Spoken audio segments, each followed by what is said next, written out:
সমস্ত সেক্টরে এই রাজনৈতিক বৈষম্য এবং বিভেদের কারণেই আজকে আমার বাংলাদেশের সোশ্যাল ফ্যাব্রিক নষ্ট হয়ে গেছে।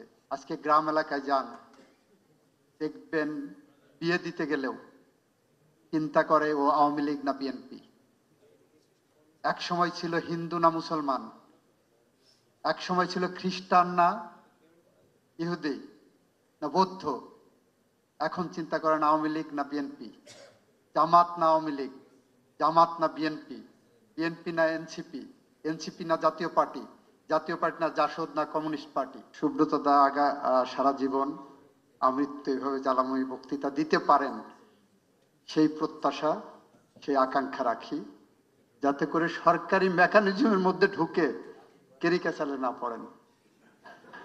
আপনি জনতার মানুষ, সারা জীবন জনতার কাতারে থাকেন, এরকম ভাবে আমাদেরকে তুলোধনা করবেন, আমরা খুশি হব। আমি প্রথমেই বলি, আজকের যে আয়োজন, এই আয়োজন সত্যিকার অর্থেই আমার চিন্তা, আমার চেতনা, আমার ভাবনা, আমার আকাঙ্ক্ষা, আমার প্রত্যাশার সাথে সমান্তরাল। এ কারণে আয়োজকদেরকে ধন্যবাদ জানাচ্ছি। আমার বিশ্বাসের গোড়া, আমার বিশ্বাসের শিকড় হলো মুক্তিযুদ্ধের মধ্য দিয়ে অর্জিত বাংলাদেশের সংবিধান। যে সংবিধানে প্রিএম্বলে বলা আছে we the people of Bangladesh.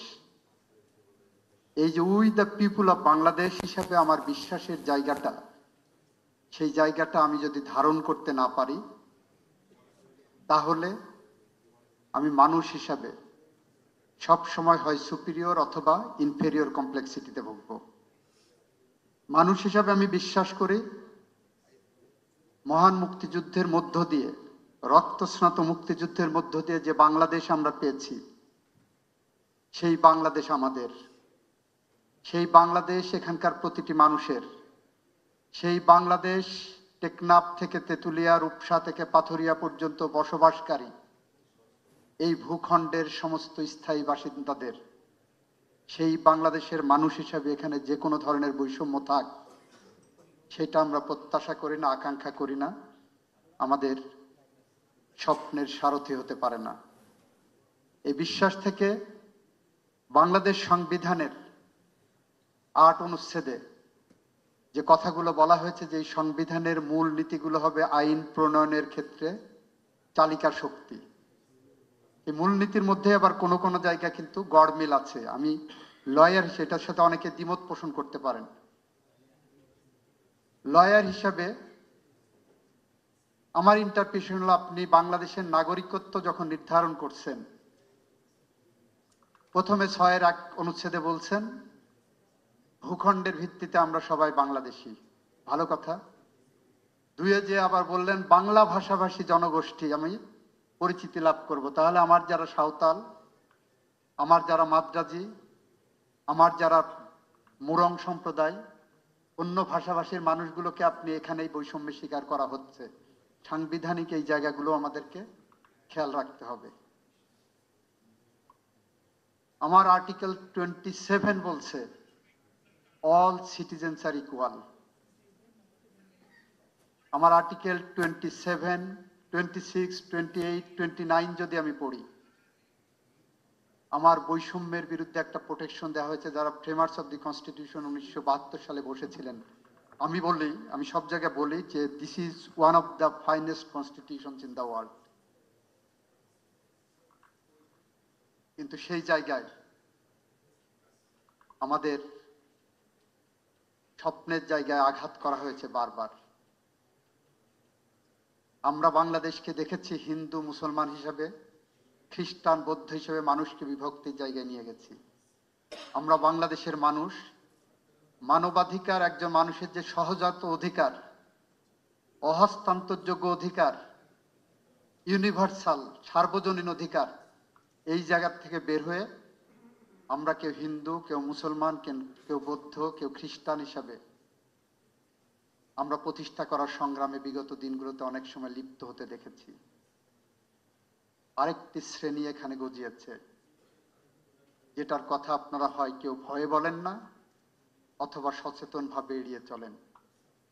সেটা হলো রাজনৈতিক বৈষম্য।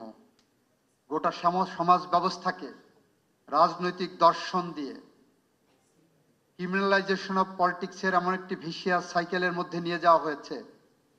সমস্ত সেক্টরে এই রাজনৈতিক বৈষম্য এবং বিভেদের কারণেই আজকে আমার বাংলাদেশের সোশ্যাল ফ্যাব্রিক নষ্ট হয়ে গেছে। আগে একজন রাজনৈতিক কর্মী সারাদিন মিছিল করে এসে ভিন্ন মতের মানুষের সাথে এক টেবিলে বসে চা খেতেন, আলোচনা করতেন, তারা একে অপরের সাথে সুখ দুঃখের গল্প করতেন। আজকে গ্রাম এলাকায় যান, দেখবেন বিয়ে দিতে গেলেও চিন্তা করে ও আওয়ামী লীগ না বিএনপি। এক সময় ছিল হিন্দু না মুসলমান, এক সময় ছিল খ্রিস্টান না ইহুদি না বৌদ্ধ, এখন চিন্তা করেন আওয়ামী লীগ না বিএনপি, জামাত না আওয়ামী লীগ, জামাত না বিএনপি, বিএনপি না এনসিপি, এনসিপি না জাতীয় পার্টি, জাতীয় পার্টি না জাসদ না কমিউনিস্ট পার্টি। এই হিসাবগুলো এই বিভেদের যে সীমারেখা, সমস্ত সীমারেখাকে অতিক্রম করে আমার সোশ্যাল ফ্যাব্রিককে নষ্ট করেছে এবং বাংলাদেশকে একটি অন্ধকারের দিকে ঠেলে দেওয়ার ব্যবস্থা করা হয়েছে। আমরা মনে করি আপনারা যারা সিভিল সোসাইটিতে কাজ করেন, যারা জাতির বিবেক হিসাবে আবির্ভূত, আপনারা সমাজের এই দুষ্টু ক্ষতকে, এই ক্যান্সারকে সঠিকভাবে নির্ধারণ পূর্বক সঠিক জায়গায় ওষুধ প্রেরণ করেন। যদি আজকে নারীদের মধ্যে আপনারা জাগরণ তুলতে পারেন, নারীর প্রতি যে বৈষম্য হচ্ছে সেই বৈষম্য যতক্ষণ পর্যন্ত নিরসন না হবে, যে দল তার রাজনৈতিক কর্মসূচিতে নির্বাচনী ইস্তেহারে নারীর প্রতি বৈষম্যের জন্য ইফেক্টিভ কোনো কমিটমেন্ট না করবেন, নির্বাচনের আগে এই সরকারকে যদি অর্ডিন্যান্স করতে বাধ্য না করবেন, সেই বৈষম্যের পদক্ষেপ যারা না নেবেন আমরা তাদেরকে ভোট দেব না। এমন একটা আন্দোলন গড়ে তুলুন।